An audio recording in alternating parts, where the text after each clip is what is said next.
All right, man. If this doesn't work, fucking that's it. That's the end of it. If I can't get this shit to work, we're out, dude. I'm gonna pre-record this and post it like a video. All right. Hey, is this working? Let me know if this is working. All right. I think this is working. All right. So I got asked to talk a little bit about. I gotta read the question here because I wrote it down because I wanted to read it specifically. Somebody asked. I forget who did. How I feel about the Yu-Gi-Oh community. So, like, that's kind of like a complex question. I'm not sure that like I can actually answer that question. So I'm going to answer a lot of questions, but I don't know if I'm going to answer that one. Because the answer to that question is like really vague. Like, I do like the Yu-Gi-Oh community. Like, I like people in the Yu-Gi-Oh community. I feel a sense of connection to the Yu-Gi-Oh community. And I enjoy my time in the Yu-Gi-Oh community. I think I enjoy my time more than I did when I collected Pokemon. And that may be unfair because, I never really gave Pokemon as much of a shot as I did Yu-Gi-Oh. And so maybe it's my fault that's the way that it is the way it is. But I think that, man, I don't know if I want to say this, but not on YouTube.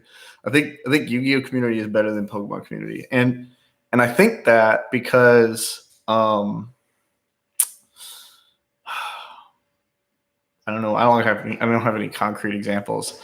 I just feel like, I feel like our Instagram. I'll say it like this. I feel like our Instagram community is more refined than the Instagram Pokemon community. That doesn't mean that like Pokemon is objectively worse than Yu-Gi-Oh. Like, I don't think I'm trying to say that.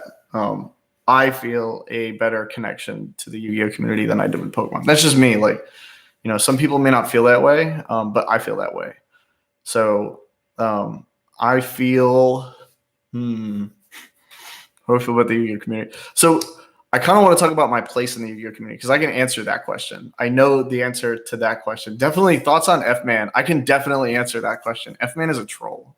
Like, not many people can piss me off, but F-Man does. He fucking pisses me off sometimes. I cannot handle it. I lose my shit. I hard body lose my shit on F-Man. He pisses me the fuck off sometimes. I hug with F-Man in real life, right? So like F-Man is a cool dude, and F-Man definitely tolerated me that night really well. And we went to an escape game that was lit. It was a lot of fun. F-Man got addicted to escape games. He beat all the escape games in New York City, pretty sure, multiple times. I feel like the Yu-Gi-Oh community is great. I really do like the Yu-Gi-Oh community. I enjoy contributing to Yu-Gi-Oh community, and I enjoy the leaders in the Yu-Gi-Oh community, at least at the Instagram side, a lot more. I feel like our meme game is like my meme game is like average, but like our collective meme game is pretty strong. There are definitely some stronger links in the chain than me, many, but there are some weaker ones. You know what I mean? Like, I'm not a complete pussy. So when it comes to meme games, like, we're definitely better than Pokemon community, like 100%. I can vouch for that. I'm like 100% sure about our meme game strength. I like the, can't talk about Fight Club, but I like the guys in the community. I talked to some guys in the community. I talked to, average people, regular people, other people, whatever. Like, I talk to just about everybody I can, really. Yeah, Facebook community is trash, dude. Yeah, hard body. Facebook community is like, when I go to Facebook community, like, I make sure that I'm wearing armor, man. Like, I don't go to Facebook community without a sword and armor. There's no way. Like, you already know that all the laugh reacts are on Facebook community. People roast each other on Facebook community. It's okay. I mean, it's pretty cool. Sometimes I like it. Like, but you can definitely tell like when dudes are from Facebook and when they're from Instagram. Because like dudes who are from Instagram are like pretty chill, and dudes from Facebook are like have no chill. They like definitely start roasting people all the time. bro, in Fight Club, it's real. Like, you already know who's from Facebook in Fight Club. You already know. I ain't gonna say no. I ain't gonna mention any names. I ain't gonna mention no names, but yeah, some dudes are from Facebook and some dudes are from Instagram. So I mean, I could talk a little bit about early Instagram. Like I remember that. Like I know a lot of people are still on here, are still on Instagram from early Instagram, and a lot of people are not. Like some people left. You know, some people left on bad terms, and some people left on good terms, and some people just fucking left. Right? I mean, talk about like Yugioh Mint, Amo. That dude didn't leave on bad terms. I mean, he left all right, like, but he just up and left. It was kind of weird. Um, but I remember him. Yeah, yeah. Amo was lit. I liked Amo. He was a little weird, you know. He got real weird sometimes, but you know, we all get a little weird, so it's all good. Um, so like, I feel like people put a lot of faith in me, and that carries like a lot of weight for me. So I'm like really careful when it comes to some things. But it's only because I feel like I have to be really fair, right? And sometimes it's hard. Like I know that dudes like challenge me sometimes when it comes to like different people in in the community, right? So I definitely get challenged, like because some people think that I'm biased, and sometimes it's hard not to be when like the dude that you know have known for a while, like, and you call your friend, like, and he's just got like gets this terrible rep and then fucking leaves the community like in shambles with his reputation in shambles, like, and you're kind of like, shit, man, what do I do? So, I don't take any umbrage, I think, with people who challenge me, because you know sometimes it's fair. Sometimes it's just people trolling, but sometimes it's fair. So I got it. You know, some people really deserve to get what they deserve. So you know, but I think that you know, so there are different things that you can do in Instagram and on YouTube in Yu-Gi-Oh community, right? So you got dudes like Ruxin, who I'm like super proud of, right? Because like he's our dude, homegrown man, like a little gerbil or like a plant, you know, homegrown, and he's got like 80K followers. I'm super stoked about that. Like I'm amped, dude, because like all these big names like Team Sam and Jobber and Simply Unlucky, Roman, and you know other guys like that. I don't know them, like, and they're not really on Instagram. So, like our interaction with them or interaction with them is a little more challenging because they're just not from, you know, Instagram. They didn't really make their money on Instagram. They made it on YouTube. So, or make their name, I'll say, right. So, and it just depends, but like super proud. Good for you, dog. Amped with my 500 subs. You know what I mean? So you got dudes like that, like Phil and Lewis, and they have pack opening channels, which is cool, right? Totally good with that. You know, that's awesome, and that's a part of the hobby you can't get rid of. So dudes like will hate on guys with pack opening channels and shit like that, and you know, I don't think that you can not have that. If it's not like Phil and Lewis, like it's gonna be somebody. So I'd rather it be somebody we know, right? And you know, somebody that we can quantify, right? So we understand, you know, it's a known quantity, right? Phil and Lewis are totally genuine dudes, and you know they um you know, yeah. If we have issues, we can talk to them too and stuff like that. So that's good. You know, and then you get like so I wrote a lot of this stuff down because I didn't think I was gonna remember because I'm like a gerbil. You got like Maxime, like Salam Yugioh, and Tim, and these guys are like Yu-Gi-Oh commentators. So like, you know, I don't know where I fit in this picture. Like I just make YouTube videos and content. But what I like to do, because I don't have the boxes to do openings, because I think I would if I could, but I don't have them. Like I open my boxes like years ago. Some of y'all remember those days. A little rougher than other days, but you know things get better. And I don't know. I think that my place is, you know, since I work with PSA and stuff like that, I can do things that, these guys necessarily can't. And they can do things that I can't, right? So, I mean, there are lots of things to do, and I'm glad that I'll be able to do something like that. Let's see. Is the European Yu-Gi-Oh community nicer than others? Bro, I don't know. I know nothing about the European Yu-Gi-Oh community. So, like, I had brief interactions with Doc 7 and some of the guys in France. I know a couple of dudes in Europe, like, Maxime and stuff like that. But, like, I don't know what their YouTube, Instagram, Facebook culture is like. The guys that I talk to on Instagram are really welcoming usually. I mean, I really pester foreign dudes for like pictures of packs and boxes and shit, and they're usually pretty welcoming. So I always appreciate that. What else? When will we all set a movement for Konami to implement official old format tournaments? So this is something that I would really wanted to do, but never had the time to organize. I wanted to host, like, as far back as like 2 years ago or more, probably back when Neil, y'all remember Neil? I remember Neil. Back when Neil was still around, we were talking about hosting something in Dallas and doing like a old chaos format or running even older formats than that, and like giving out prizes and having like a break-even pot. Basically, like, dudes would pay in. Basically, it would end up that we broke even. It would pay for like the rental of the place and the tables and stuff. But I just don't have time. Like, I don't have a lot of time to give, and the time that I do have is spent either doing stuff for PSA, building products that I put up on YouTube, which take tons of hours. I mean, it's crazy how much time it takes to build those products and put that stuff together. Or like doing my day job or sleeping. Like, people have to sleep. Like, it's 11:30 p.m. here right now. I'm live streaming on YouTube.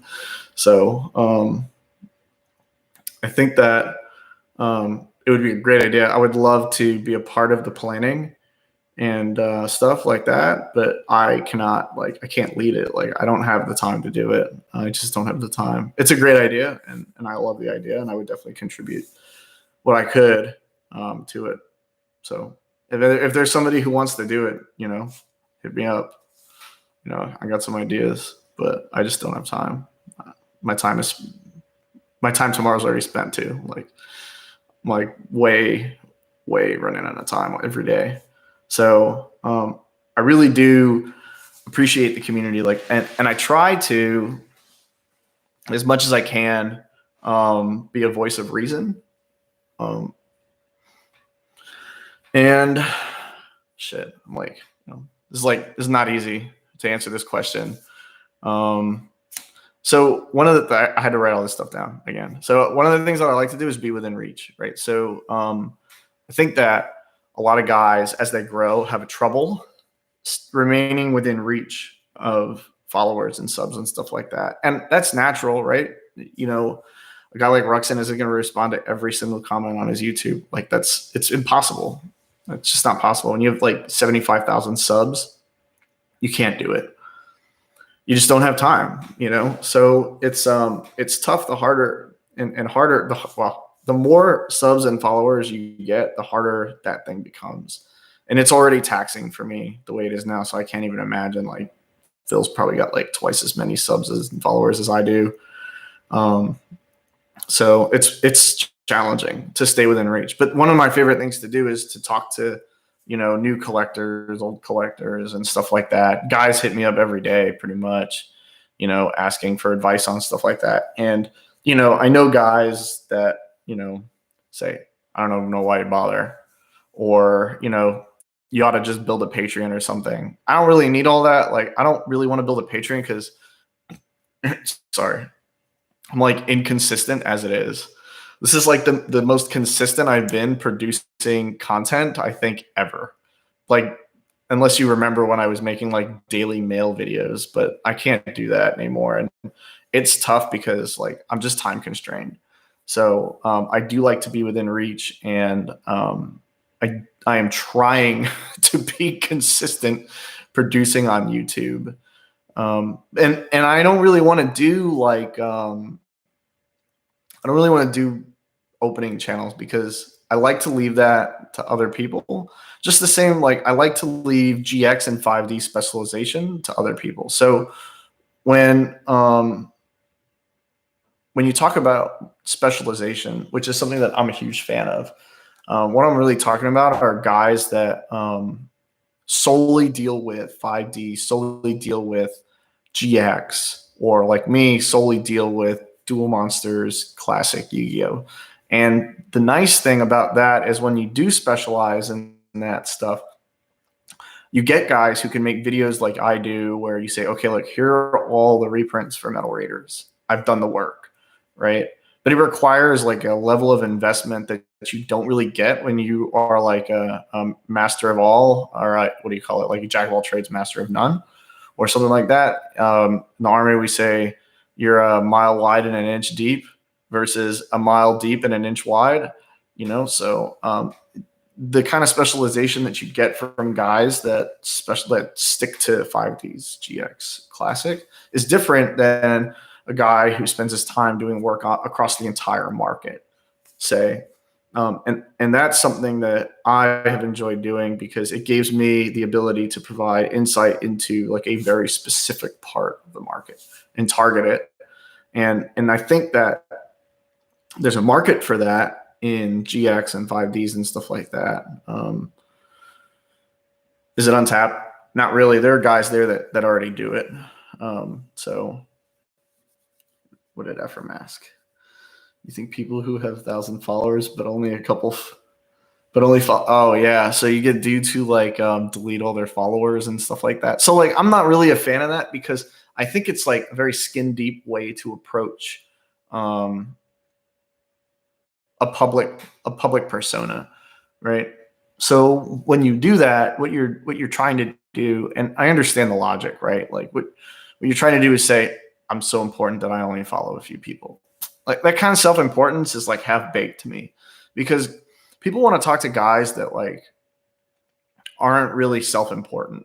And I try really hard not to be self-important and to preach humility when I can, because I feel like it's man's inhumanity to man that causes a lot of problems in the world, and in a micro level, it causes it in the Pokemon and Yu-Gi-Oh community, right? So when guys go to Walmart and Target and buy all the packs there or whatever, like it affects people, right? And that's a symptom of a larger problem, right? That people aren't accountable to anybody else. And I think that when you reduce your follower count to look important, it like, I don't know, man, it just doesn't come off right. It doesn't sit well with me. I don't think it's good. I don't think it's a good look. I think it makes you look like arrogant or like haughty, maybe is the word. Self-important is how I would describe it. So I do appreciate guys that are, well, I mean, I'm not going to say any names because like it's more than him that do it, right?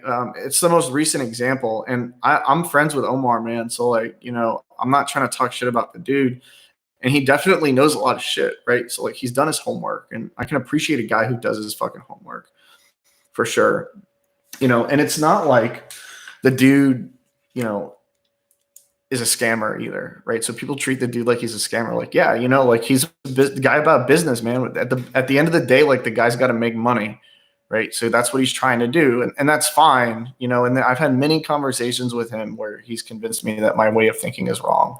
So like, I do appreciate his thoroughness and I appreciate his logic, right? Because the dude is, at the end of the day, pretty logical guy. He's not the only example of that. Also, just want to put that out there. Like there are other people who do that. So when you go in and you delete so you only have like 15 followers or under 100, come on, man. Like this is really this is really important enough. That's like what you got to do. You have to decide what your 100 followers are. Like some guys do it because they don't want to have like this feed problem. Like, I don't know. I don't have a problem with it. I got like 1,000. I follow like 1,200 people. So like, I mean, I follow dudes all the time. Dudes are like, "Keep follow my account." I'm like, all right. okay, whatever, man. And the way I think about it is like, if I DM a dude to talk to him, like it's cool if he follows my account, or vice versa. So like if dudes ask me to follow their account, like I check out their page and, sometimes I follow them, sometimes I don't. It just depends. Like, it depends. Is it true PSA is using tech to prevent regrading? I don't know. So I'm just a contractor. I'm a dirty contractor, man. I don't know what PSA is doing with that. And I haven't asked because it doesn't really, like, it's not something I really need to know to do my job. So like if I was asking, I would really only be asking like for not a good reason. You know what I mean? So like I couldn't ask that question and then be like, I need to know this for my job. Like I don't need to know. It doesn't matter. So are they using it? Or are they not? Like, so some people crack cards to send them back. And what PSA is trying to do in not in catching those cards is to say like our grading is objective, right? So you have to appreciate that in some form.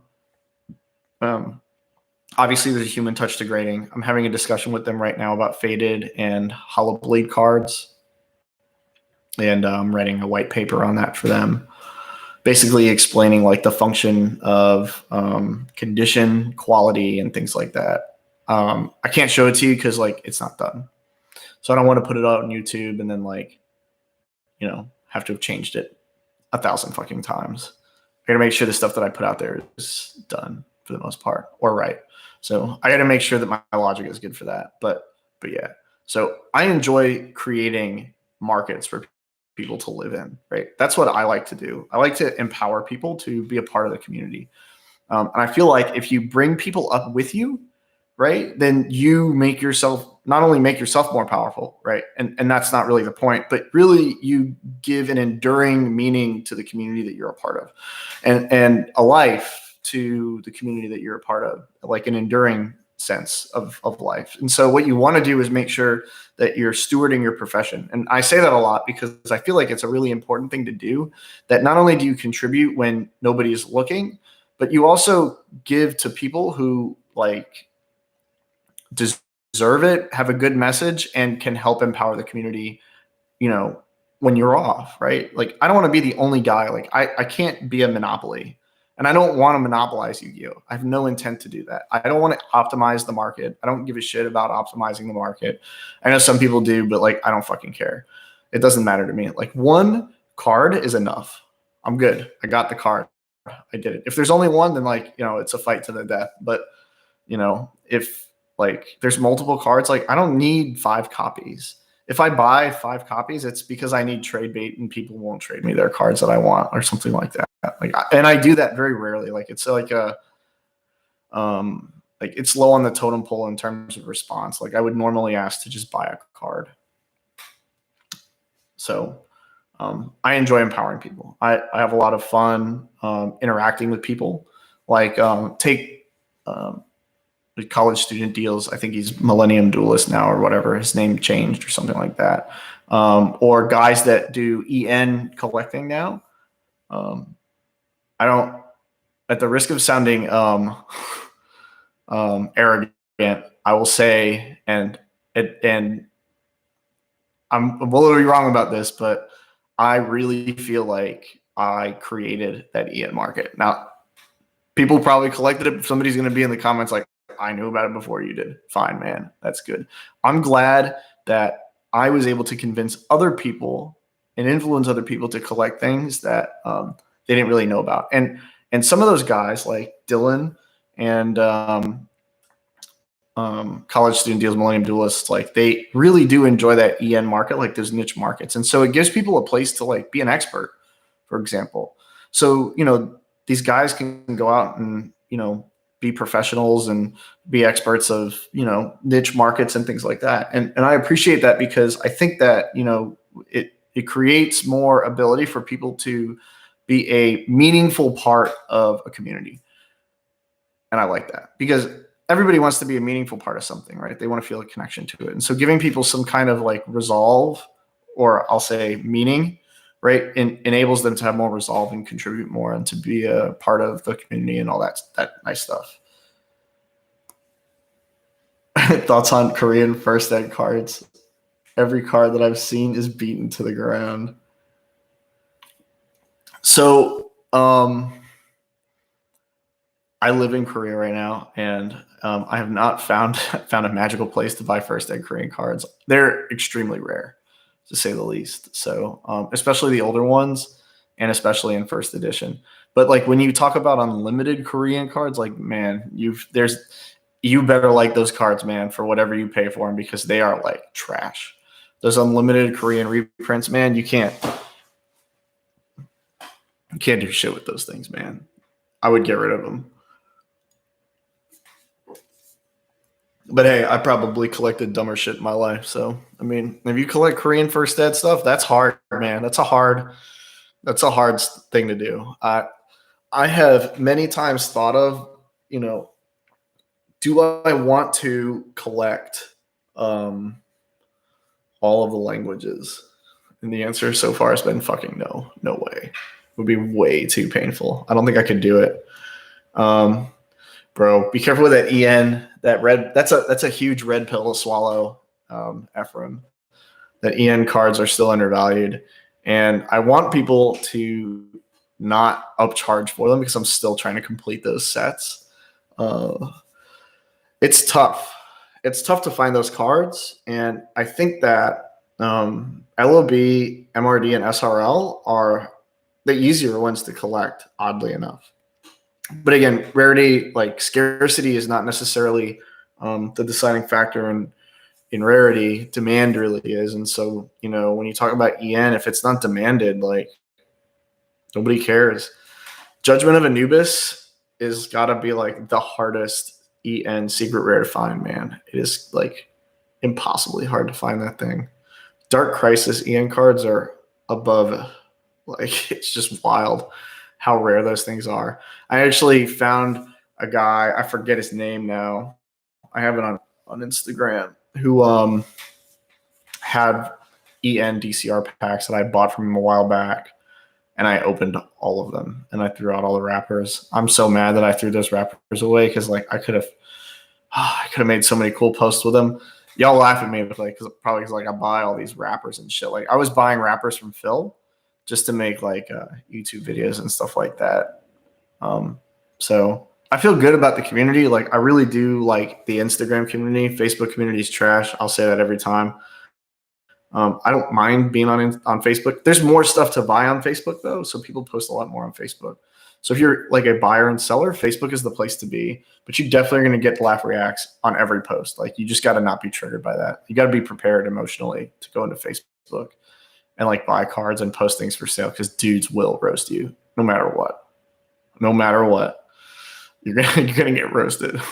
Like even by ignorant people. Like you could post a fucking card and have everything right in your post, and some ignorant dude is gonna comment like with a laugh react or something like that because he has no idea what the fuck he's talking about. It's the best. I love that shit. People are just so ignorant. Like it's the best.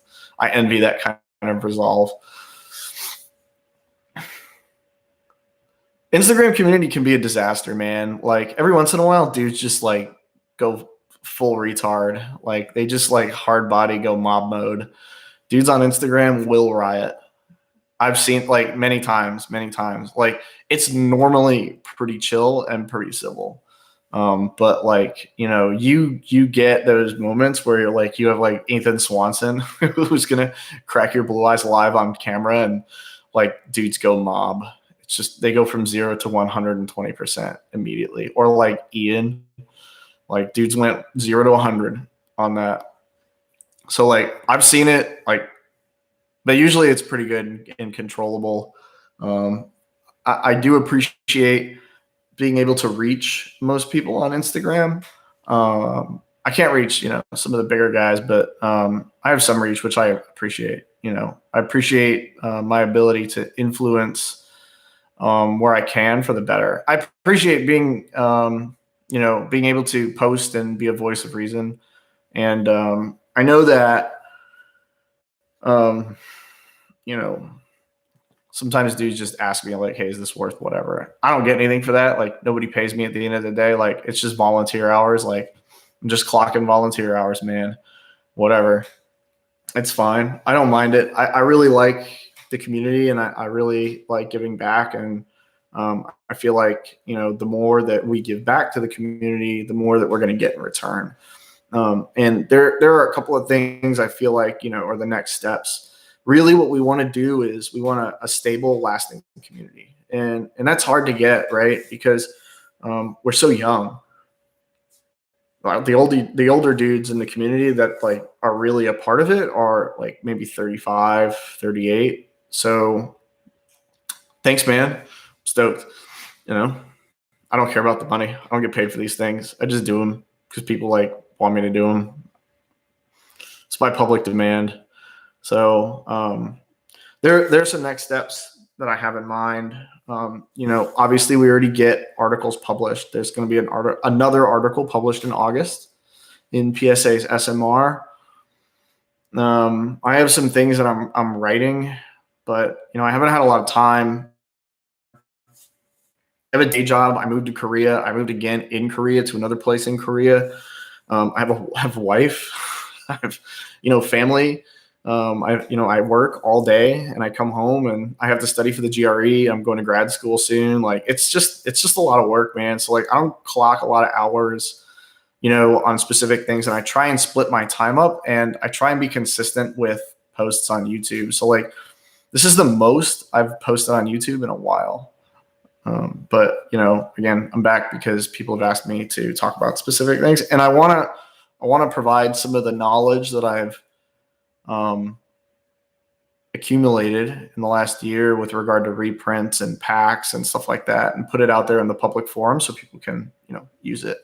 I'm planning on publishing the whole entire reprint guide, but here's the caveat. So I work for PSA, right? I built this for them and I charged hours for it, and rightfully so, because it took tons of hours to fucking make that product. Like that reprint guide, all the reprint shit that I talk about, it took me almost a year to make that.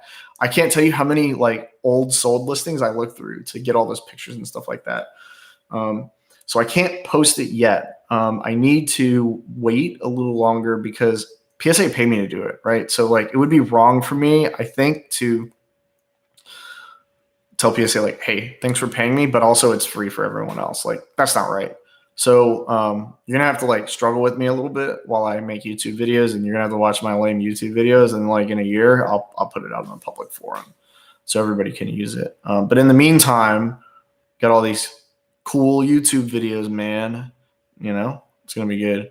Anyone else got any questions? I don't think I really answered your question, dog. How do I feel about the Yu-Gi-Oh community? I really am satisfied. I know that things are not always great, but I feel like we're doing more than living our best life. You know what I mean? I think we're doing more than most people do. Most communities do. And there are guys who like really contribute. There really are. And guys are pretty approachable too. So I do appreciate that. And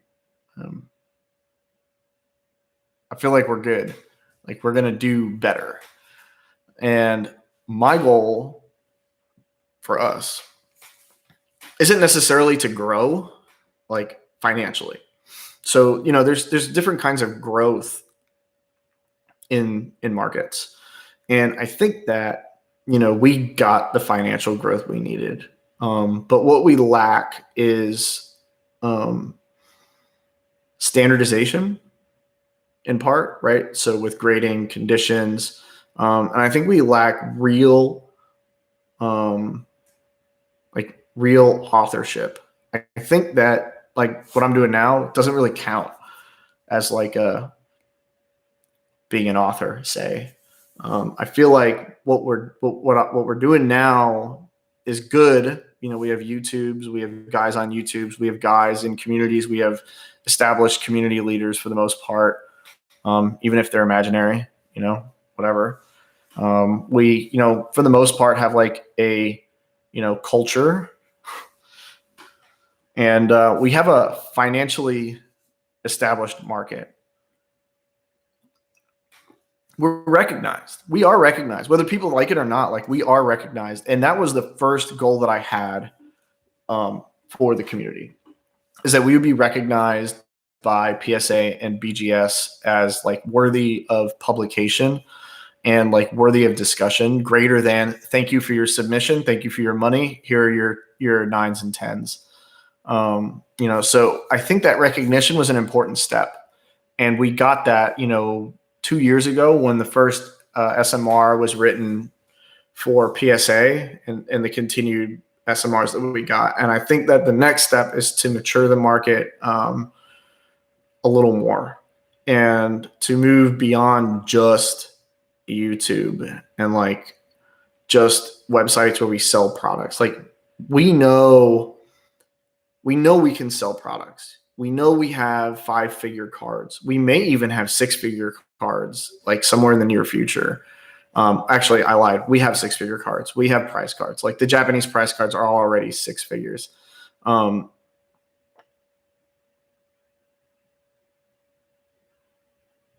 reading your question. I'm sorry, squirrel. So, we are established. We have an established market. We know we can make money. We know that dudes can make millions of dollars, right? Because I think Joe Muns makes a ton of fucking money on this shit. And other people like him do too, and the cool thing that we're doing that you may or may not see, like, or may or may not realize is like a really important step, is like PSA is hiring, not just me, like, because they hired me as a contractor. I'm part-time, whatever. They hire full-time Yugioh guys, or TCG people, right? And so what they do is like, my sister is going to go work for PSA physically there. And Arya, his buddy, works for PSA down in research. And what's really significant about that is that PSA and other grading companies realize that TCG expertise is something that's employable, right? So it's not just guys that have marketplaces that are selling Yu-Gi-Oh cards to Yu-Gi-Oh guys. This is like a no shit publicly traded company. Now it's private now, I think, but there's a no shit company that is willing to hire people for 6-figure jobs to do TCG, including Yu-Gi-Oh, right? That's really significant, because before that, there was no like market for that. That market didn't exist. And because of the recognition that our hobby in a larger pool has, that expertise is important. They would hire me if they could to do Yu-Gi-Oh and other TCGs as well. So when you look at like PSA, they have podcasts and talk shows about sports cards, and our goal needs to be a part of that. We want to move beyond, solo videos on our own YouTubes and shit like that, to being part of a conversation at a, company that grosses almost $100 million a year or some shit like that. You know what I mean? That's the next step. And in order to do that, you know what I mean? You have to be a real expert. Like, the guys that they hire to be on talk shows and run podcasts, like, those aren't dudes who don't know what the fuck they're talking about. Those are guys who have lived in the hobby for decades, and they have established like, what'd you call it? Records. They have established histories with it. They have provenance. They understand the market. They've been in it and buy it and sell it and for decades and decades and decades. And so, when we talk about the next step, it isn't money, right? Money isn't really the next step. It's maturation, or maturing our knowledge and understanding and creating professions out of our hobby, right? So that dudes can go and work for PSA and be their TCG commentator, Yu-Gi-Oh commentator, or whatever. That's what we want. That's what I want, right? So when I look at the market and I'm like, okay, what's the next step? I'm not like, more fucking money, right? I don't care about that. Like, whatever, man. Like, I got a day job. Like, I understand dudes want more money and shit like that, but you got to remember, like, just because the value of the card goes up in dollars doesn't necessarily mean that you make money. It doesn't, right? Because unless you sell the card and cash out, but if you sell the card and go back in, like, you haven't made any money. You just have capital, right? So, I mean, or equity sometimes too, depending on what you're doing. So to me, like the money is whatever, you know what I mean? It was worth 50 then, so yesterday, worth 150 now. Who gives a shit, right? What's important is that we create stability in the market so that, you know, when people who aren't part of the market look at us as like, okay, what can I do? Like, what am I going to buy for assets? Can I buy Yu-Gi-Oh cards or can I buy Pokemon cards? You know, that's what I'm looking at. I'm not looking at the dollar signs. I don't give a shit about any of that. Who gives a crap? I don't care. Whatever. Like pack opening channels, we've done it. We know we can do it. Market watch, done it. Know we can do it. Articles, we're there. We already got there, right? We're employed now at PSA. You know, CGC is looking for a Yu-Gi-Oh guy. So these are companies that are actually looking for that. Now we need people to publish books. We need people to standardize Yu-Gi-Oh, trading card games and stuff like that. That's the next step. That's my opinion. I don't care about the money. All right. Yeah, the COVID question, right? Everybody wants to know about COVID. I don't really concern myself with it too much because I'm like a guy in it for the long run. So, you know, if the cards go up and down, I don't see the change because to me, like I don't have a business in Yu-Gi-Oh. I do, but my business is not an asset. My business is a service. So I don't like. To me, the money is whatever. Because that's what we're really talking about here, right? You're asking like, you know, when things open back up and guys have to go to work and they don't get their unemployment checks, like, is the market going to crash? I talk about this a little bit, like nines and tens, like they don't have like an established ratio. That ratio changes, and the more nines, the more I'll say this, the more cards that are graded, the greater the gap between the 9 and the 10 is going to be, and that it's not going to get any closer. It's kind of like sealed product in a way, except sealed is even more exclusive because once you open a product, it's never resealed. You know what I mean? Like you can't unseal the box. You can, but then you're a scammer. So, you know, I think that when we look at nines and tens, like we need to be prepared to see tens break away from nines even more than they already have. So when you see like Blue Eye sell for 60K, say,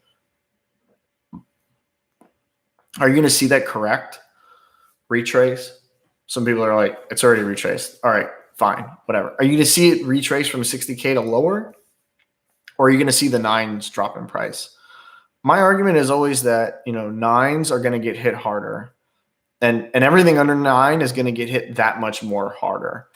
Because I think that, you know, the more cards that are graded, the more that are going to be available on the market. And especially now because we see things like PSA upping their price, like it's doubled now. So like dudes can't easily grade commons anymore. So thanks, dog. Appreciate that comment. Number 1. Yeah.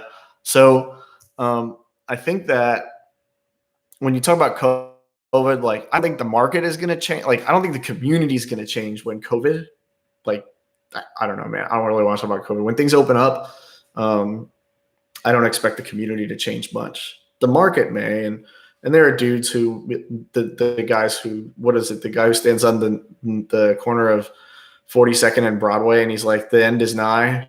The end of the world is coming. Like, yeah, great. The market crash is coming. I got it.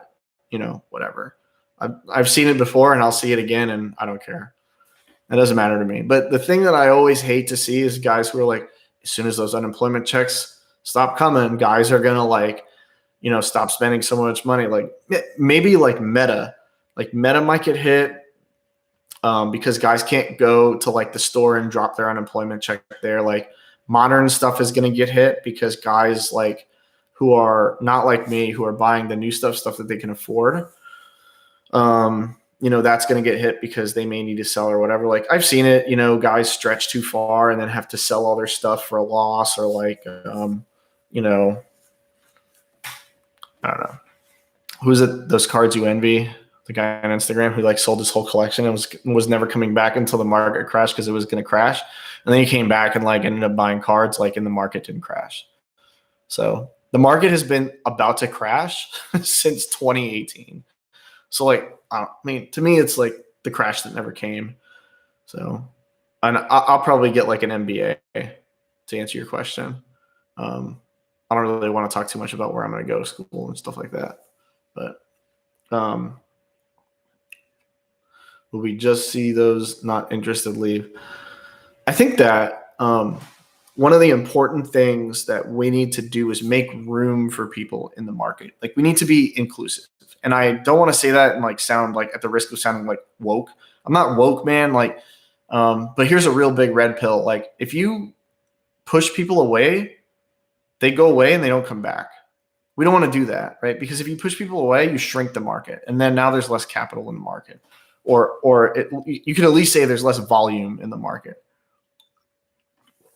What we want to do is bring people into the market so that they can contribute, and in order to do that, we need to make space for these people.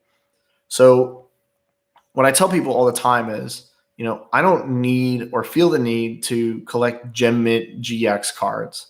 And one of the reasons I don't want to do that, there are two reasons. One, because now I can't afford them. That was an easy decision. I didn't even have to make it. And then two, it gives people a place to live and to be like self-important, say. It's a bad word for it, but like to feel like they're contributing, they're a part, like to collect their shit. And if I sit here and I buy all of the shit that people would collect, then nobody can collect it. You know what I mean? Like it's zero sum. There's only so many fucking 10s out there. So like if I collect all the shit, like now people just hate me. And like now I can't give back and empower people in the community. So, part of being like a contributing member of society is leaving some resources for other people to like live on. So I don't want to collect all the 10s. It's like I'm comfortable owning 9s for GX cards. Like I have some 10s and stuff like that I had an opportunity to buy like early on. So like, yeah, I do have some, but like the intent is not to push people out of the market. Like I don't want to be the only guy in the market, because then I'm just looking in the mirror and I'm like, you know what, man, you're doing a good job. Thanks, dude. You know what I mean? Like what kind of fun is that? That's not fun.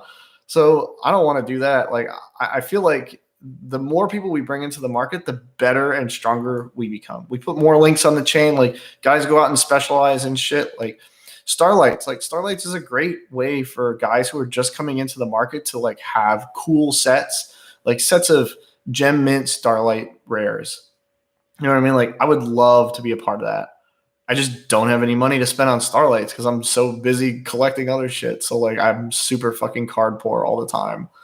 But I feel like that's important, right? Like we want to encourage people to live in this market and to be welcoming to people, instead of like saying, oh God, this needs to be $15,000. I won't take any less than that. Like that's not great, So like I try and hook people up when I can. And like, unless it's like a really cool card that I really like or whatever, or need it for trade bait or something like that. But I'm nearing the end of my collection. The end. That's a lie. I'm lying to myself right now. There's no way. I'll end up collecting something else. I'll find something equally frustrating to collect, like EN cards and stuff like that. Are there any other questions? Because it's getting late for me. But I will answer questions if you guys have any. I'm really stoked to have 500 subs. That's like minuscule compared to like what Phil does and Lewis and all them. Like those guys like really surpassed me. Great. I'm happy about that. Like I don't take any umbrage with that, man. So let's see. I wrote some stuff down, like being fair and honest. Yeah, that's obviously really big. Like I feel really good about the community, man. Like I don't have any reservations about it. Sometimes we get it wrong, but we usually get it right. And I feel like the guys that I surround myself with, like in Fight Club, like I feel like we all piss on each other, but when we have to come together to do something, we all come together and do it. Especially scamming. The very earliest chats that I had on Instagram were all chats established to defeat scammers, to beat scamming. And so I like to say that there were many versions of Fight Club before Fight Club. But when you couldn't add or you couldn't kick people from chats and stuff like that. So you had to like straight up, like just leave the chat in the rear and like make a new one. So, but the very first chats that we had were chats to beat scammers. And we basically worked together. Like Amo was in them, and some of the guys that aren't in the community anymore were a part of that. And that was a lot of fun. Yeah, so I want to do more Market Watch uploads. What I meant to do last week, but was super busy like the whole week, was do deep dives into Duel Monsters Classic, GX, and 5Ds. And so I plan to do that. Maybe I'll find time in the middle of the week.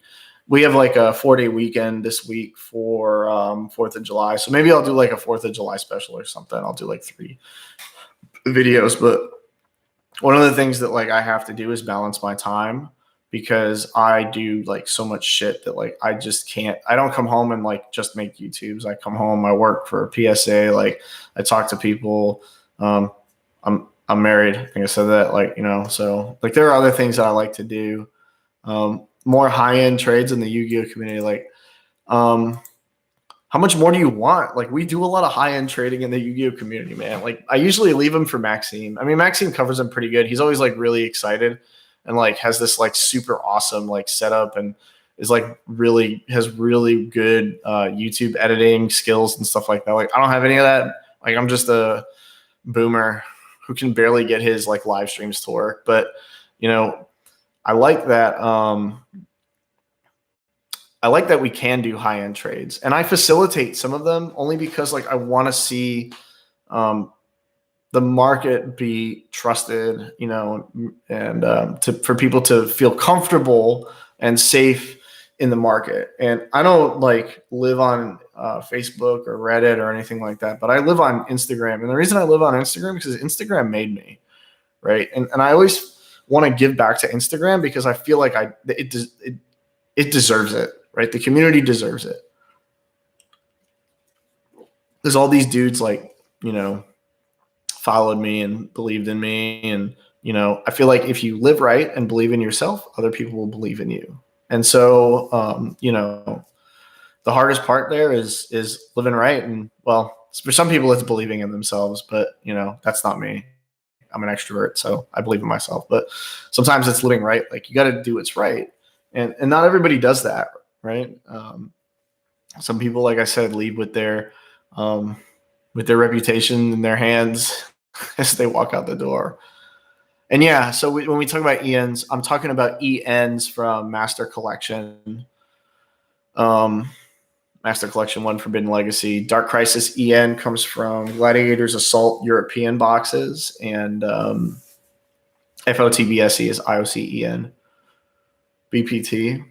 I have to be really careful commenting about BPT because I don't want to feel like or don't want to be considered like a inflator of prices. I like BPT. I didn't always have the right respect for it, and I feel like if I had, like, I would have saved tons of money. But BPT used to be cheap. Like, I'll talk a little bit about BPT. That's fine. It is hard to find the cards in near mint. Some people say it's because the cards shake around in the tin. I trust Phil because, you know, Phil has opened up quite a few tins from 2002 and 2003. But I know that, you know, based on what he's pulled, like, it's hard to grade these cards. And like, when I say that, you know, as soon as I'm done collecting what I'm collecting now, I'll find something equally frustrating.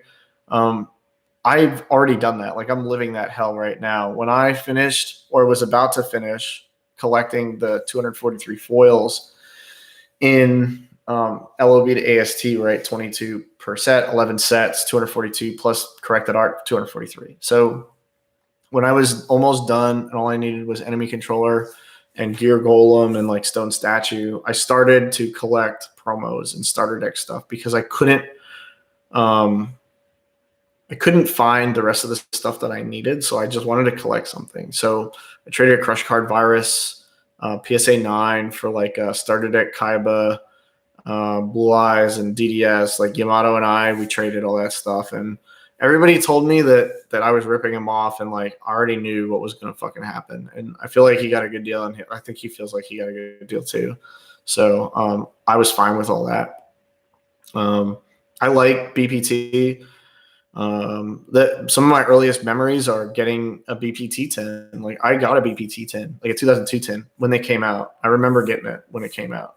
So I mean, we were down at the Fort Lauderdale gun show, and my dad picked one up for me. I don't remember what card it was. I think it was Dark Magician, but I can't remember. I remember pulling a Kazajin from the MRD pack. So I mean, I have a lot of memories of BPT. I don't have particular memories of BPT, but I have that one specific memory. So I know like I had the cards and I know I opened the tins. Like I don't know what happened to my tins, but I had one just the same as everybody else. It was all beat up and retarded looking at the end of the day because I was a kid. I was like 12 years old, beating up my Yu-Gi-Oh cards in my tin. So I definitely like BPT. They're hard to collect. I was glad that I bought the Beast Gold Dragon. And now I'm missing 2 cards, but I won't put it out. I don't put out my wants, not publicly no more, because dudes go out and they buy the cards that I want. Like, come on, man. Like, really? It's like that? And they try to scalp me. Like, I can't do that no more. I fell for that like a few times, and I don't put my wants out, not publicly. Privately, I might tell you what I'm looking for if I feel like you're like a decent dude or whatever, but like I ain't gonna put that out on YouTube right now. There's no fucking way. So, but I love BPT. Like I like the cards. I think Summon Skull is like one of the better, more underappreciated artworks in BPT. Secret Rare Summon Skull. Could you imagine like if that had been a secret rare in Metal Raiders? That would have been so fucking cool. Like get rid of Thousand Dragon Man or Gate. No, you couldn't get rid of Gate Guardian. Maybe you could have made Gate Guardian ultra rare. Then it would have been an ultra rare like it was in the OCG when it was released for Tokyo Dome. And then make Summon Skull secret rare, bro. Legendary. It would be the best secret rare right now to have. Not even like just today, like forever. It would be the best secret rare. I'd be amped about it. What else?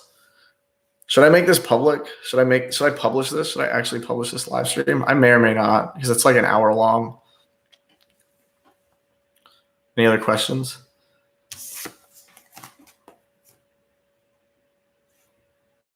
All right, dude.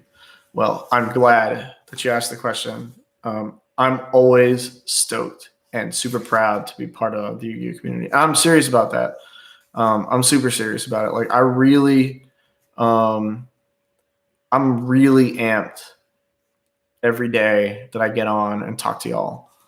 And I really like being a part of the community. Like, and I appreciate the faith and reputation that y'all give me, like you guys, you know what I mean? So, and cause you don't get it, like I can't rep myself. Like that doesn't mean shit, you know? But I appreciate, you know, everybody elevating me. And so my job is to give back. That's what I do. I would like to give back as much as possible. And I feel like that's important, right? No matter what. Best collection, definitely not Omar. There are some really awesome collections in the world. Like I love Omar and I love his collection. It's great. Trust me. It's fantastic. Some of the greatest collections are in Japan, man. They really are.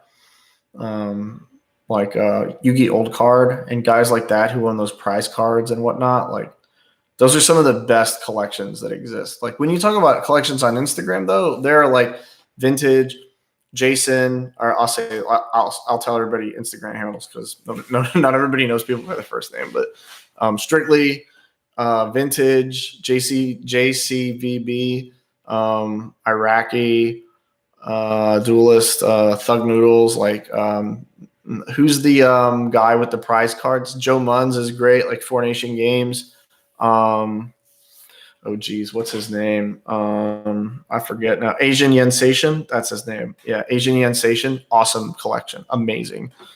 Talking about guys who like own multiple like 8 to 10 prize cards, like not like replicas, like raw cards, like in the slab, like the real deal, no shit prize cards. Yeah, Yu-Gi-Oh card. He already put it in the chat, man. Like that guy, legend. Asian Yensation, fucking legend. Like there are guys like Misprint Prince with who he has the Ghost Rare prototype for Dark Neos, legend. Like these guys are legendary. Like I can't touch these guys, you know. So when you talk about like me, like I'm super humble about it. Like I got a great collection, and I would never tell anybody that my collection isn't great because that would be unfair for me to say. Like, and it wouldn't be true. You know, like I really do value my collection.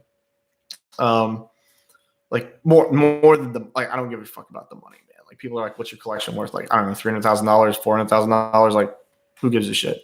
I ain't gonna sell it anytime soon. Like every day I want to sell it, but I never do because like So actually, what I'm doing now I'm on topic and I'm remembering. Yeah, Ray Chan. Awesome guy. Who's that dude down in Venezuela? Or is it Venezuela? No, it's not Venezuela. It's like Argentina or something like that. Papa Frank God. That's the dude. Awesome guy. Legend. When I talk about, well, I'll say this. So one of the things I'm going to do is send like DDS, LOB, and SDK. I'm going to send them to PSA soon to like keep in their case and display at PSA. Pretty cool. Pretty cool. Oh, dude, like I don't have any prize cards, man. Like I've owned a Crush Card Virus, and that was really awesome to be able to own Crush Card Virus. But like now I own everything else. I mean, by trading Crush Card Virus got me the promos that I needed when I needed them. I got DDS, SDK, and SDY out of it. So pretty good. I was gonna say something important now. I forgot. I was talking about. Oh well, I forgot. Sorry. Yeah. Oh yeah, Geeky Corner, Collector Mania, whatever his name is. Yeah, that dude's awesome too. Yeah, he's got tons of Gen Mint cards. Bob Pilatus, that dude has a legendary collection. Sick guy, awesome dude, super professional. They will be some of them. I got to talk to my boss and see what she wants to do, which one she wants. Obviously, I can't send all 600 slabs to PSA. That'd be ridiculous. But yeah, they'll hold on to some of them, and they insure them, and they have security and shit like that. So I ain't worried about it. If I lose them, I'll just get paid the fuck out, whatever. So yeah, Bob is fucking sick. Yu-Gi-Oh! Mint used to be the legend, man. That was the guy that was my man. Yeah, Ephraim's got like a lit collection too, man. Like I really appreciate guys with focused collections. I think that's what I was going to talk about. Like, so when you look at like say my collection and you're like, oh my god, like that guy's a legend. Like he's got so many cards or whatever the fuck. Like it just takes years of focus. I was really focused on getting those cards. I had checklists and shit like that. Like I looked for those cards day and night. I knew people. I networked. I talked to guys like. When dudes talk about like you got lucky, or you were here first or whatever, like, yeah, some of that is true. So it would be like unfair to be like, no, that's not the case at all. Like, yeah, kind of, but remember, like the more friends that you keep around you, the more avenues you have. And so I like to keep in decent company with people because I want to be able to reach out and be like, hey man, like you just graded this card. Like I know you're thinking about selling it, but would you sell it to me? Rather than putting it up on auction or something like that, so that kind of networking, like interpersonal tact is like really important. And so when I say like, I'm not trying to name drop people here, like I'm not, unless I'm like really, like I already burned that bridge, like Ethan Swanson, like that dude can get fucked. Like, don't care, guys mad at me, don't care, whatever. It is what it is. I just can't associate. So I'm always proud to be part of the community, to like write for you guys, to like further your messages, to PSA, to help get recognition for us in whatever way possible. Yeah, Lewis is awesome. Vintage Yu-Gi-Oh! Yeah, he's the best, man. That guy's awesome. Epic dude. That's my man. I hung out with Vintage and Ruxin in Clarksville. It was pretty funny. I won't name any names, but we played duels. We dueled, and it was pretty funny to watch. Man, that dude is a legend. Yeah, Geeky Corner or whatever. Yeah, he's a cool guy. He's all right. I don't mind him. Do you guys want to ask anything else? I'll wait a minute.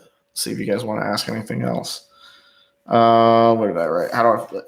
That's I think I answered the question. Did I answer your question, dog? Like, did I do justice to your question? Hopefully. Yeah. I really like helping people grow. That's my message. I want to be inclusive. I want to create markets. I want to give people a place to live and to be expert and feel worth, like value. I feel like that's important. If I had to pick, that's tough. I remember SDK more than anything else. Man, people are gonna be like, you took your word back. Now that you won the card, you're hyping it up. Like, I gotta pick starter deck Kaiba, man. It's so unfair. It's so unfair. I want to pick LOB, but I don't think I can do it, man. SDK is the best. It's just the best. You can't beat it. Can't beat it. So I'm pretty certain that starter decks came out before LLB anyways. So some people probably disagree, but I think it's true. I think SDK came out first. Was made first, we'll say. I don't think it came out first. I think it was made first. Anything else you guys want to know? Happy birthday, MRD. Hopefully you guys watched the video. You guys want any other topics of conversation? You just hit me up. I think we're good. Unless you guys got anything else. It's like 12:30 here. I'll keep going if you guys want to ask a question.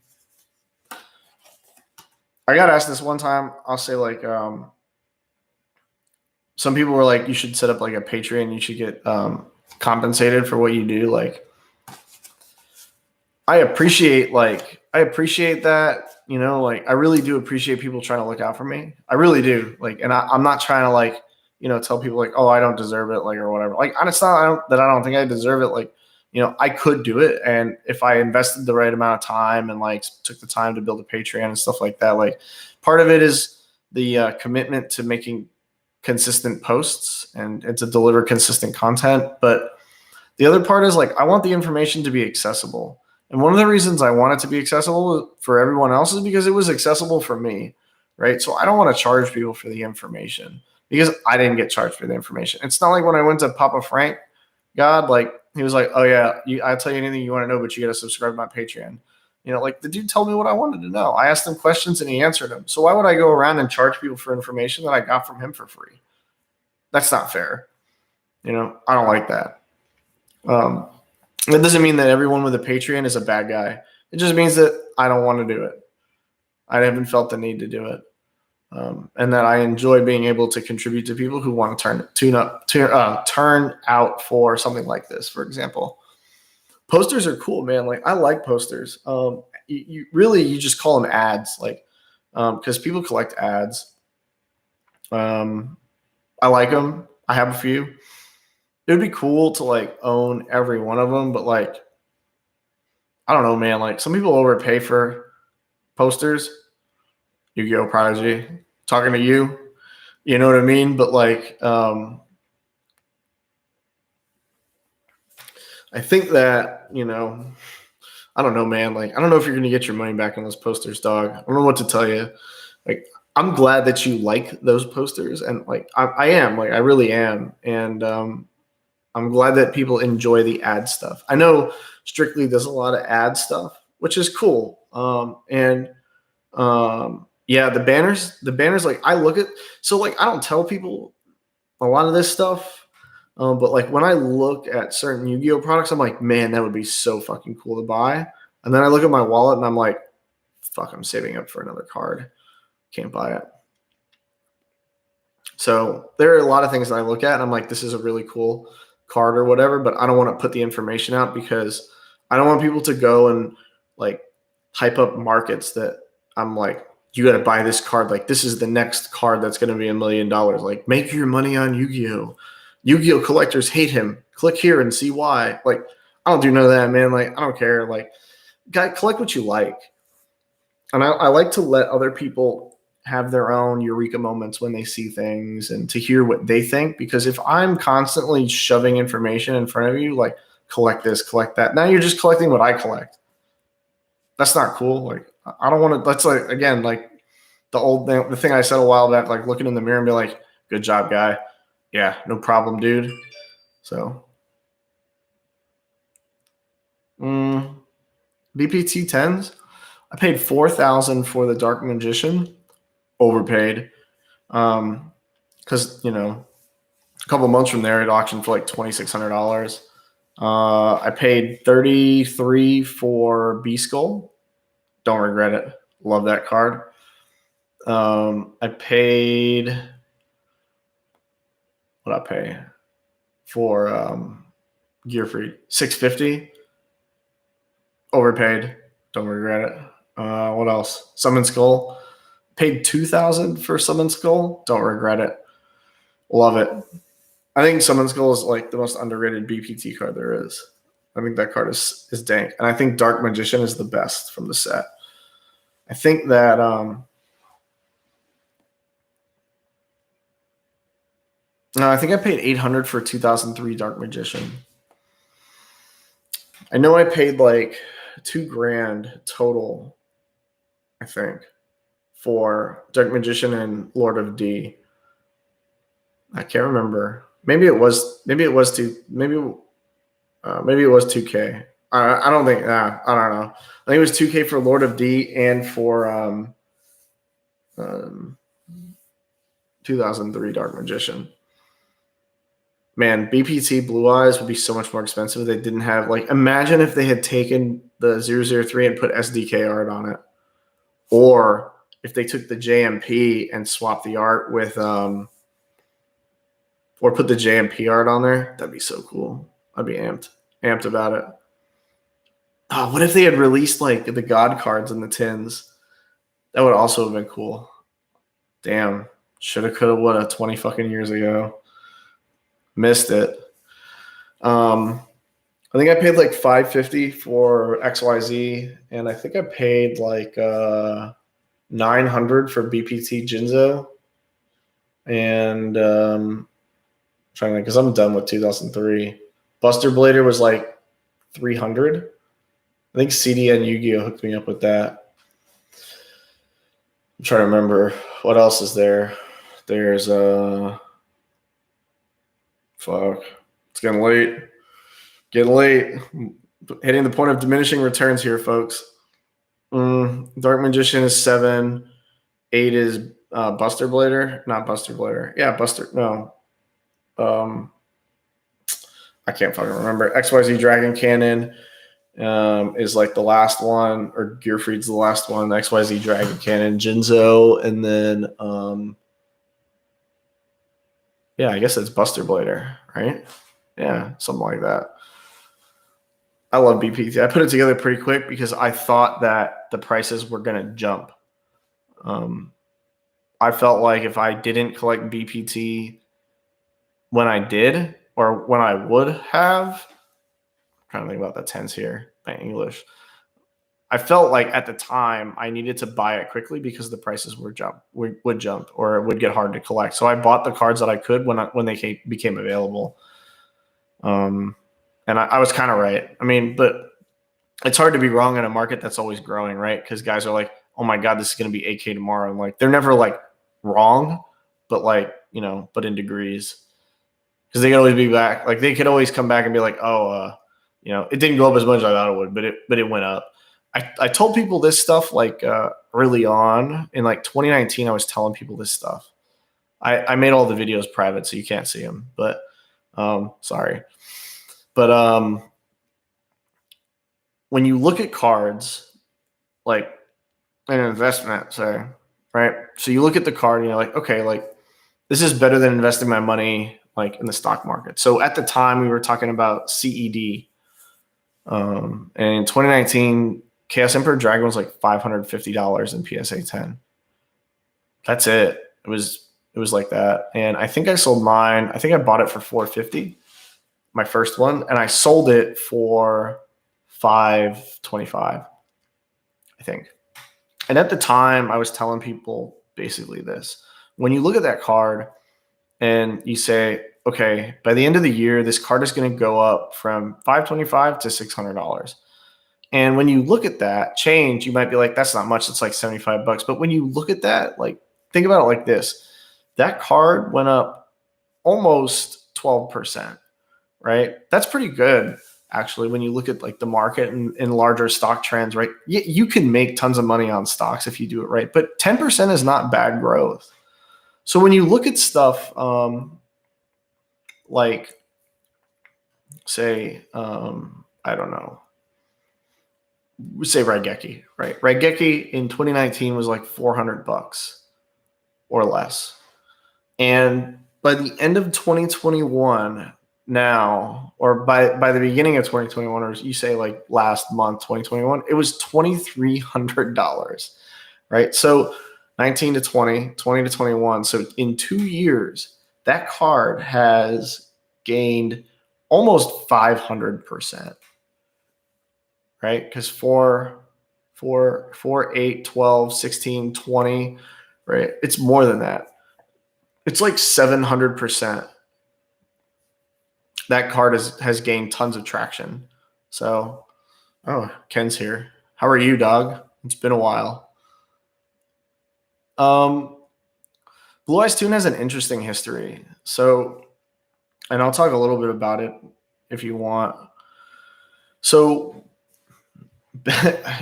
y'all probably remember Amo had like 10 of these things or 12 of them. He was making like Jenga blocks out of Blue Eyes Toon Dragon, Gem Mint Blue Eyes Toon Dragons. I think in like 2018, like mid to late 2018, that card was $175 for a PSA 10.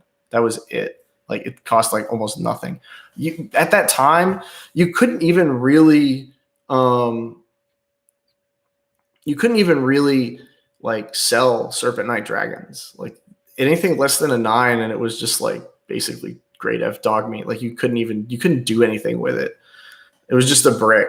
Now, like even Serpent Knight Dragon is like 2K, 1K, something like that. Like I don't have the numbers on the top of my head. I think it's like a $1,200 card right now, or $1,000 pretty easily.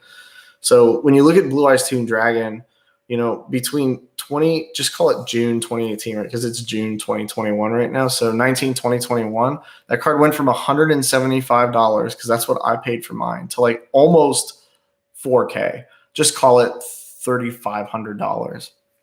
So even if you said Blue Eyes Toon Dragon was $200 when I bought it in June of 2018, right? 2, 4, 6, 8, 10, 12, 14, 16, 18, 20, right? 22, 24, 26, 28, 30, right? That card has gone up a ton of like 15 to 20 times. How can you argue with that kind of growth? Like, so, but even now, like I forget what the most recent sale price is for, like $3,500. And I distinctly remember being at the airport as I was writing the Magic Ruler SMR for PSA and saying, this has got to be like one of the most undervalued sets of all time, because everybody just disrespects these cards. Like even Relinquished at the time was only like $300, $400.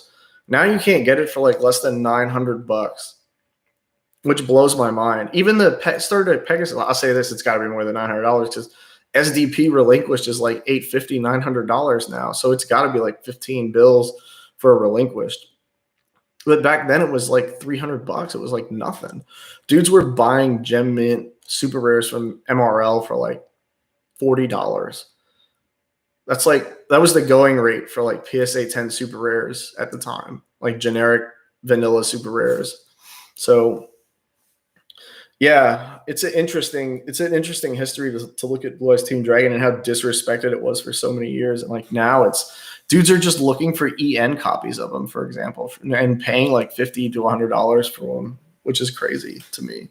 Undervalued, overvalued. It definitely has room to grow. Like if you look at Jinzo's like a 6K card now. I don't think it's gonna, what's the word? I don't think it's equitable to Jinzo. Right? I think Jinzo is more iconic because more people used it.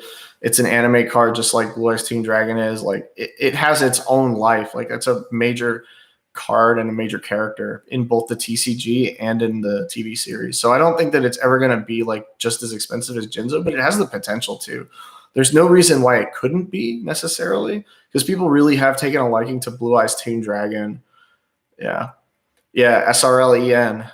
Yeah, my man, Blue Eyes Toon Dragon. Yeah, it could definitely go up. Especially if you're looking at it from the perspective like you bought it for less than 3K, you definitely have a lot of room. And I think that it will grow with the rest of the secret rares, because it's part of many sets. When you talk about value in Yu-Gi-Oh cards, one of the things that I look for is, is this card part of multiple small markets can this card fit into? So when you look at Blue Eyes Toon Dragon, it fits into Blue Eyes collections, it fits into MRL collections, it fits into Secret Rare collections, it fits into character collections for Pegasus. Like, it's a well-known card, so it has a lot of traction and value, which is not the same thing as cost, right? Because value and cost are two different things when you look at the market, right? What it cost me is not necessarily the value, especially when you trade. So like the trade that I did with Jinya for the Crush Card virus, I was concerned with value, not necessarily like the actual like dollar figures, but long-term value of a card. So when I looked to trade Crush Card virus, I didn't really want to take what I paid for it. And that doesn't, it's not because of, the money necessarily. It's because when I bought it, it was valued low considering that it was, had a very bright future. So when we arranged the trade for SDK, SD or DDS, Magic Formula, and Dark Magician for my misprint Dark Magician, some of the calculus involved like what I thought the card was going to do in the future and its potential to basically infinitely grow. So when I say value, I mean more than just the dollar cost. I'm talking about how a card will perform over the lifetime of the community or over the lifetime of the market. So I wanted cards that I knew would grow consistently with Crush Card virus, even though like Crush Card virus way outpaced like what I thought it would be worth. But I can't hate on the trade because I got DDS, SDK, and Magic Formula, and like a PSA 10 wavy Dark Magician. Before that, I was content to keep my misprint authentic copy, but I'm super stoked that I decided to trade that misprint to Jinya to complete my set and get 100% PSA 10 completion with the lower pop and hardness to grade. My kid sold it. Yeah, dude. Winzo, that's my man. Love Jinzo. Number one. Love that card. Huge fan. Love Jinzo. Yeah. I was talking to my buddy today about when Jinzo dropped, like when PSV came out. And one of the things we talked about was like when we found out what the card was and did, it was like shocking, like how much power it really had. Jinzo was an unstoppable force in very early Yu-Gi-Oh!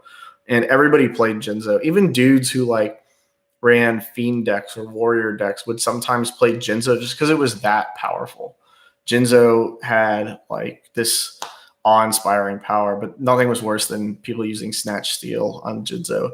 But when I talk about Snatch Steal, like again, I'm drawn back to the conversation about Magic Ruler and being undervalued. Like Magic Ruler had some of the most powerful Magic cards in the entire fucking game, many of which are permanently banned forever, like Delinquent Duo, like Confiscation, Forceful Sentry, Snatch Steal, not Magic Cylinder, Mystical Space Typhoon, MST. Like people played 3-2 of those cards all the time. People would MST Imperial Order. It was the first hand trap. MST was like the first hand trap, really, because MST could be dropped on Imperial Order from your hand. This was before hand traps existed. It was the only card that did that for the most part, from what I understand. Yeah, I think Blue Eyes Toon Dragon is a card that will continue to grow with the rest of the market, as many of the secret rares will. And it's definitely like top 5 secret rare material, I think. If I looked at like all the secret rares, my top 5 would probably be number 1, Jinzo. That's number 1. Yada, love Yada.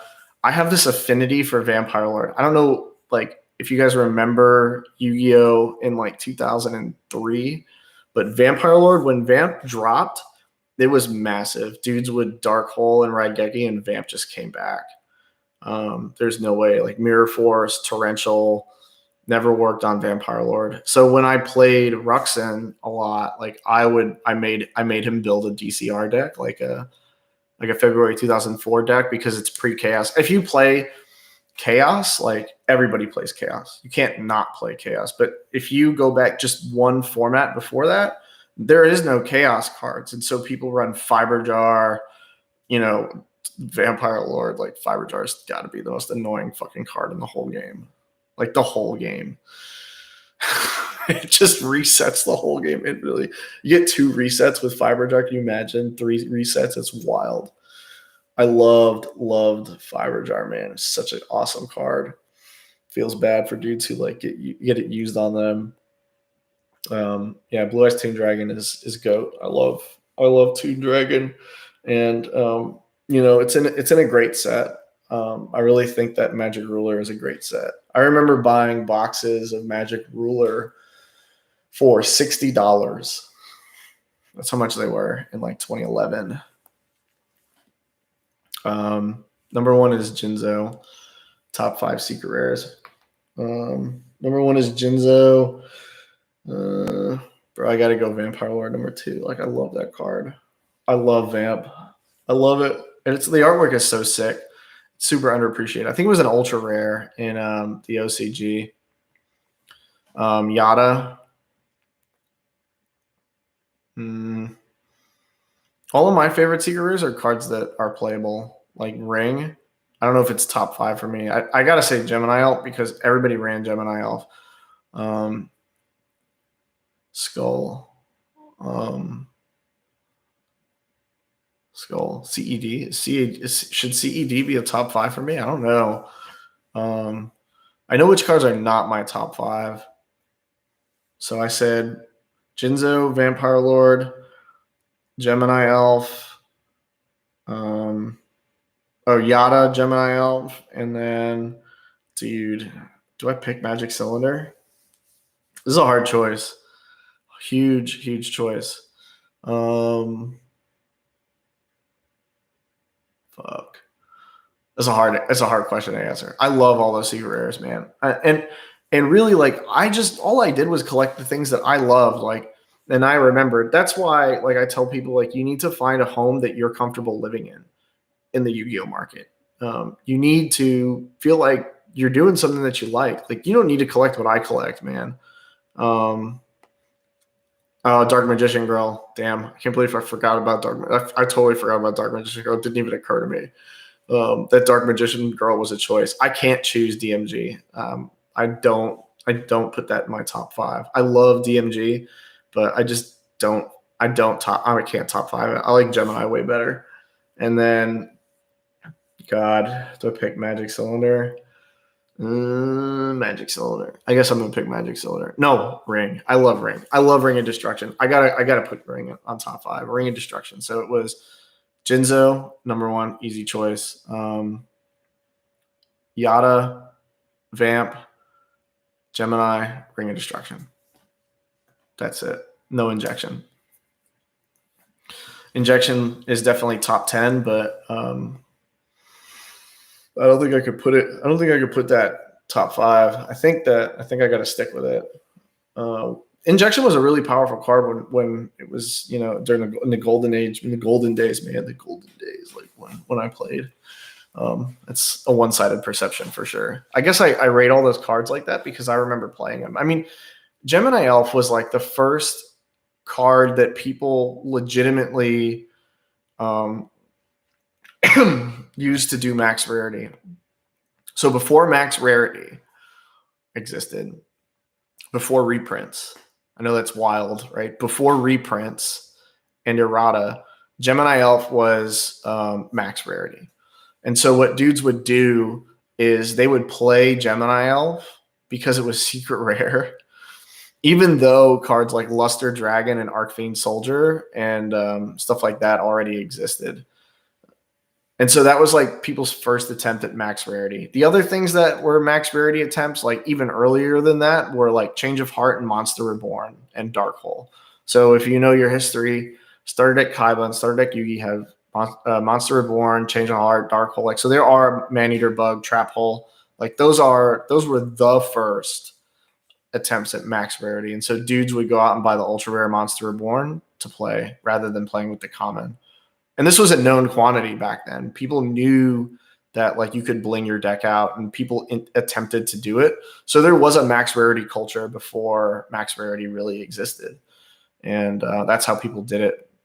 Sometimes people would run Injection just to play the secret rare, or like Judgment of Anubis just to play a secret rare. So like it was kind of like a joke to try and put as many secret rares as you could in your deck. And basically it involved playing 3 Gemini Elves, Magic Cylinder, Imperial Order, Jinzo, Vampire Lord, Injection, Yada, and sometimes people played Judgment of Anubis. Those were the 10 secret rares that you could really play. I'm sorry, and Magic Cylinder. Did I say Magic Cylinder?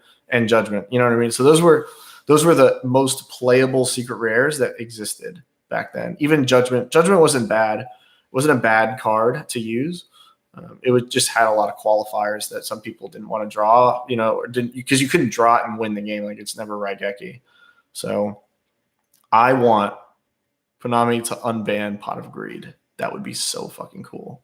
If people could play Pot of Greed again, or if people could play Raigeki. I don't know why you can't play Raigeki. Is Raigeki unbanned? It should be unbanned, because at this point in the game, like you're already able to summon so many monsters so quickly that like I can't understand why it wouldn't be unbanned, to be honest.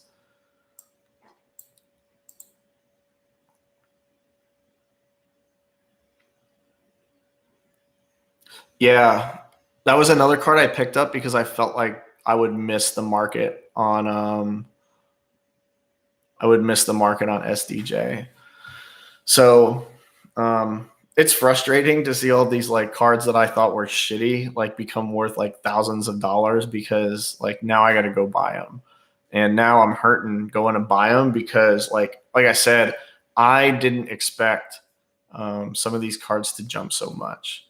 But like Red Eyes from SDJ was really like for me a no-brainer at like $1,000. I think I paid $1,000 for it, and I didn't look back because the starter decks are like $600 in first edition. I think they may be even more than that now. At the time when I bought it, I basically rationalized it like this: like I have an opportunity to buy this card for $1,000, or I'm going to end up buying a starter deck for $500 at the very least. You know what I mean? So if I bought 2 starter decks and both of them didn't have cards that were gradable, not only would I lose my shirt, but I wouldn't be able to. I could have just bought the card, you know.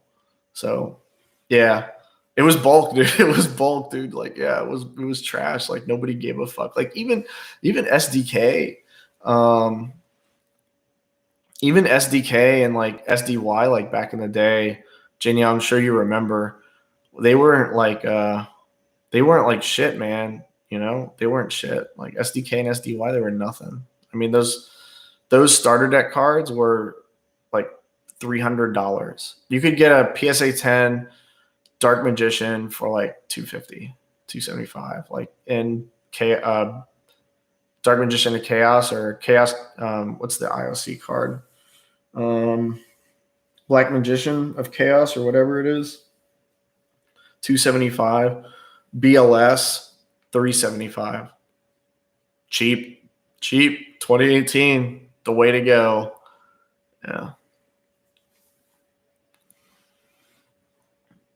Yeah. Yeah, they were nothing, dude. Like, yeah, they were fucking bulk. Like, Red Eyes was bulk, man. Like, there were a lot of cards that were bulk back then, like commons. Commons are no longer bulk. People are buying LOB commons for like $300 a piece. Like, why, man? Like, why? Hey, whatever. I'm not hating because, like, you know, there's a healthy market. Like, there's a market for it. That's great. I'm glad people. Yeah, Dark Magician Chaos DMOC. Yeah, $275. That's what Amma was selling them for back in 2018. Yeah. Talk about bulk. Like, I'm trying to remember cards that were always bulk. Like, people used to bulk LOB supers. They were like $300, $400, man. They were like nothing. Cheap. Nothing. People bulked the shit out of them. GX ultis, like most of them were bulk. I can't think of a single one that wasn't back in 2018. Like people just bulked the shit out of GX and 5Ds. They were worthless. And like Stardust was cheap. It was like nothing. I mean, I remember selling a Black Rose Dragon PSA 10 that I pulled out of a Crossroads of Chaos pack first ad. I bought like 60 from Earthman, and I pulled it. I graded it a 10. I sold it for $875. Huge neg. Now it's like 25K. Yep. Terrible decision. Fucking terrible decision. I regret a lot of things, but I regret nothing more than fucking selling Needleworm. That PSA 10 Needleworm, man, I've graded some of the hardest cards to grade in PSA 10. Injection, Needleworm. Like, it just blows my mind, and I just sold them, man. CED, I'm pretty sure. Like, I graded most of the TP Ultras in 10. I graded a Fortress Whale DDS. Like I graded a DDS 10 in like 2017, and I ended up selling it for $715. DDS, man, $715. I was like, even then, I told the guy because we were texting and talking. I told the guy, I was like, dude, I don't think this card can go up any more than this. $715, bro. Not only could that card go up more than that, it went up like 1,000 times, man. Like a wild amount of, like, just crazy. And what blows my mind even more is some dudes like look at the market and they're like, dude, these are steals. I'm like, fuck, man, steals. Like, what are you guys talking about? These are like, I can't afford my own collection at this point. You know, it's just wild to me. The dudes look at the market and they're like, there's so much more growing that we can do financially. I'm like, who's going to buy it? Who's buying these cards, man? Like, not me, people with equity, you know what I mean? So like you can liquidate your equity or you can trade. I'll talk a little bit about like the trade culture and valuing based off of trades. Yeah, I don't know. Like he ostensibly bought it for his brother's birthday or something for $715, and this was when I was down at I was in Oklahoma. I was down at Fort Sill, and I had it. I remember grading it. I think I paid like $300-$400 for it raw, and then yeah. No, Needleworm went to Ian. Yeah, and it sold. Goodbye. Yep. Some dude bought his Wavy Blue Eyes, his whole Wavy Exodia set, and the TP Ultra Run. It's the only complete ultra rare TP set in PSA 10. Me, Lewis, and many other people are missing the Needleworm. We have everything else in 10. Missing Worm. Well, what up, boss? I don't know how much more time I've got here, man. I'm hitting the point of diminishing returns. So, what was I going to talk about? Trade culture. Okay, so like, let me shit on people for a second, and I don't want to be mean to people, but like, so to me, like when you trade a card and you're like, okay, this trade is valued at $900,000, like I take that with a huge grain of salt, and I take it with a grain of salt because no cash is exchanged, right? So you might have $5,000 cash like on the table. And then like the other $895,000 worth of the trade, right? $895,000 is just in equity, right? And so it's the value on paper. So did you really do a $900,000 trade? Not really, because nobody paid $900,000 for that card. Like the minute somebody drops $900K on an illustrator, I'll be like, that card's worth $900,000. But like every other day of the week when dudes are like, yeah, it's worth $900,000 because he traded equity. Like, whatever, dude. Like, it's equity on paper. It doesn't mean anything. When dudes take 900,000 bills out of their bank account and give it to you in 5 briefcases, it's worth $900,000. Before that, I don't believe you. And I don't think it's right to like be like, oh my God, $900,000. At least when they did the Crush Card Virus deal for $85K, the bulk of it was in cash. Right. So they paid and exchanged like no less than $40,000 in that trade. Right. And then the rest of it was actually in equity. So an actual large amount of money was transferred between these two people who did the crush card virus deal. So I can appreciate that in a deal, right? It wasn't all equity, but when you talk about like a 900,000 valuation because the cards all equate to $900,000, it's just like imaginary money to me.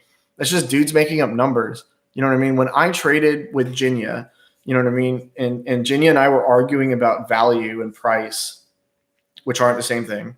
You know, we talked about, or at least I talked about, ensuring that we valued the cards appropriately. So I said, okay, if you're going to value SDK at say eight grand or $6,000 or whatever, I'm going to value Crush Card Virus at 15, right? And so all of it is like, thanks, oh man. All of it is just like imaginary money. Like I could be like, okay, well, I value Crush Card Virus at $150 million. And then I'll say, okay, I value your SDK Blue Eyes at $100 million and your, you know, Magic Formula at 50 million. Oh, it's $150 million trade. You know what I mean? Not so like that's, and I'm kind of being unfair a little bit because my example is kind of like a straw man argument. So it's a logical fallacy. Like I've invented, you know, solutions to problems that don't exist. But you know, that's why what I think when I see posts about like the value of a trade, like again, you know, yes, there are cards involved in that trade that have an established value because some people have paid cash for those cards. But when you talk about the larger trade, I don't like, I'm kind of like really standoffish about valuing stuff like that. So anything else? I'll probably give this like 15 minutes. I'm getting cotton mouth. And now I need to go to sleep soon. I wake up early as fuck. Anyone else got any questions? But I really do appreciate you guys turning out for this. I'm super stoked about having 900 or sorry, Freudian slip, 500 followers. Almost said 900,000 followers. No, 500 followers. Again, like I don't do this for the money. Like I don't really need the money. I'm content to just like never monetize. Like you don't have to sub to me. It doesn't matter. You know, I enjoy coming here and giving back and being a part of the community. And I mostly enjoy being a part of Instagram because Instagram made me. So I enjoy giving back to Instagram. And just so we all go back to the very first question, like how do I feel about the Yu-Gi-Oh community? I love Yu-Gi-Oh community. I'm always proud of all the dudes that are in it, like all y'all. And like I'm always stoked to like, you know, be a part of and be able to contribute and to build a place where people can come and feel like they're at home and feel safe and stuff like that. You know, that's what I want. I want markets for people. I want people to be empowered or feel empowered to be a part of the community. I don't want to push people out. I want people to come in. How's that? All right. I'm like out of gas here. So thank you for coming here and being a part of this. I'll probably do a giveaway for 500 subs. I should do it. So maybe I'll just pull names from the stream, people who participated and stuff like that, and just give something away or two. I want to tell one more story before I leave, and it's about Thanksgiving or Christmas. I forget when we did it. But all of the dudes in our chat ended up like 2 years. Was it 2 years ago? I think it was 2 years ago. We did like a Thanksgiving giveaway and we gave out like 100 prizes, like collectively. We ran it. It was really cool. And I'm thinking about doing that again. It's far away yet, but it kind of requires a lot of planning because guys have to budget for it and stuff like that. So maybe we do that. I have to get in touch with Phil and Lewis and the guys and see what's up. But thanks for giving me a place to help, be a part of. Thanks for that. All right, guys, I'm out. So, you know, you can always hit me up on Instagram. That's where I live and breathe. So thanks for coming in, and I'll catch you guys later. Let's see. Boomer time.